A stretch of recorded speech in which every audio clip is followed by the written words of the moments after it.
Валютные качели, экономисты приготовились к резким скачкам доллара. Экономисты рассказали, каким будет курс доллара и рубля в ближайшие несколько месяцев.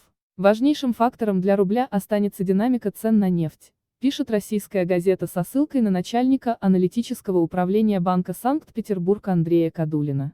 Экономист уверен, что в ближайшие месяцы Центробанк России и Министерство финансов страны продолжатся. При этом аналитик не исключил, что регулятор может сократить операции при росте цен на российскую нефть Юрл свыше $25 за баррель.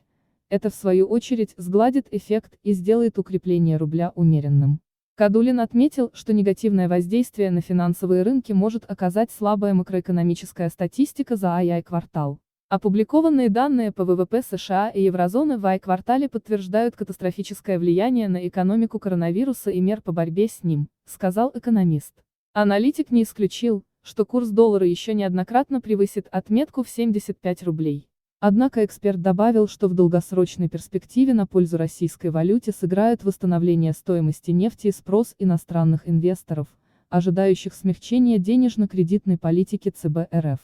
Наш базовый сценарий предполагает постепенное восстановление цен на нефть, в большей степени даже на местные сорта, такие как Юрлс, что окажет поддержку национальной валюте, но потенциал укрепления рубля в перспективе ближайших месяцев будет ограничен уровнями вблизи 70 рублей за доллар, спрогнозировал экономист.